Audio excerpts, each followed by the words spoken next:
So, এতিয়া আমি আছো এই স্কুল লগইন অফ শিক্ষা সেতু পোর্টাল ওকে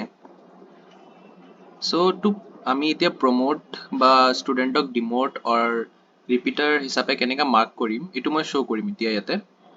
সো স্কুল লগইনৰ ড্যাশবৰ্ডৰ পৰা আপোনালোকে এই ষ্টুডেণ্ট মেনেজমেণ্টত ক্লিক কৰিব ষ্টুডেণ্ট মেনেজমেণ্টত ক্লিক কৰাৰ পিছত তাতে এটা অপশ্যন পাব প্ৰমোশ্যন অৰ ৰিপিটাৰ বুলি তাতে ক্লিক কৰিব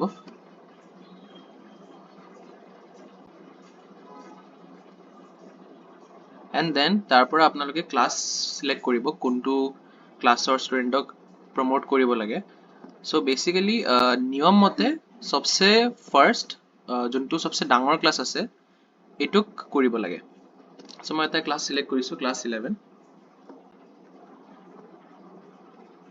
এইটো বাটনটো ক্লিক কৰিলে গোটেইকেইটা ষ্টুডেণ্ট সিলেক্ট হৈ যায় সো ইফ গোটেইকেইটা ষ্টুডেণ্টক প্ৰমোট কৰিব লাগে দেন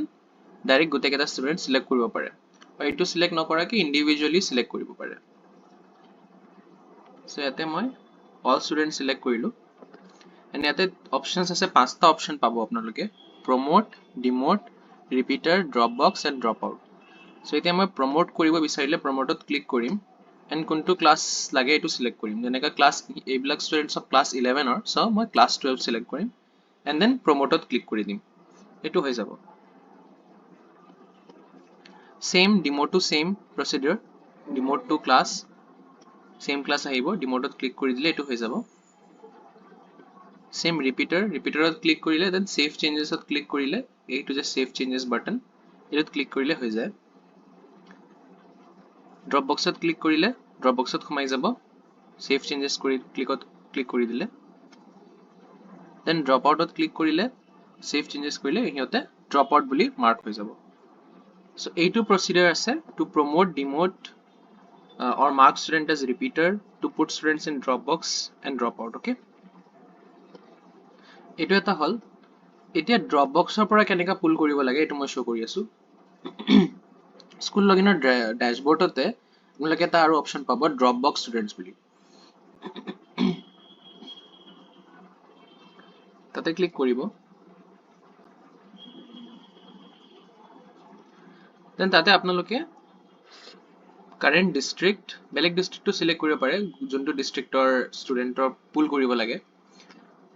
ব্লক সিলেক্ট কৰিব পাৰে এণ্ড দেন ক্লাষ্টাৰ সিলেক্ট কৰিব পাৰে যোৰ পৰা আপোনালোকে ষ্টুডেণ্টটো পুল কৰিব ব্ৰহ্মপুত্ৰ যেনেকৈ এটো এটা এক্সাম্পল লৈ আছো ব্ৰহ্মপুত্ৰ ভ্যালি ইংলিশ একাডেমি তাতে ভিউত ক্লিক কৰিম এতিয়া যেনেকৈ কোনটো ক্লাছত লাগে আমাক যেনেকৈ এটা ক্লাছ 10 বুলি আহি আছে আমি ইয়াৰ পৰা ক্লাছ সিলেক্ট কৰিব পাৰো কোনটো ক্লাছৰ পৰা আমি ষ্টুডেণ্ট পুল কৰিব লাগে সো মই সাপোজ সিলেক্ট কৰি লম ক্লাছ 6 ক্লাছ 6 ত যেনেকৈ এটা ষ্টুডেণ্ট আছে সো মই সিলেক্ট অল কৰি লম পুল দা ষ্টুডেণ্টছত ক্লিক কৰিম এই যে বাটনটো আছে আৰু শো কৰি দিম পুল দা ষ্টুডেণ্টছত ক্লিক কৰিব দেন ইয়াৰ পৰা ক্লাছ সিলেক্ট কৰিব কোনটো ক্লাছত পুল কৰিব লাগে যেনেকৈ মই সিলেক্ট কৰো ক্লাছ 7 সেকশন এটোত পুল কৰিব লাগে এটো সিলেক্ট কৰি পুল দা ষ্টুডেণ্টছত ক্লিক কৰি দিলে হেতু স্কুলৰ গুছি যাব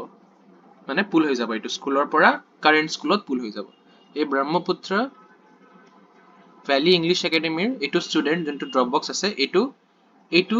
কাৰেন্ট স্কুল যে আছে আমাৰ এই আৰএনআইটি স্কুল এটো একচুয়ালি এটা ডেমো লগইন হয় সো এটো স্কুলত এইবিলাক ষ্টুডেণ্ট আহি যাব যোনটো আপোনালোকে পুল কৰিব সো হেতুৱে প্ৰচিডিউৰ আছিল থ্যাংক ইউ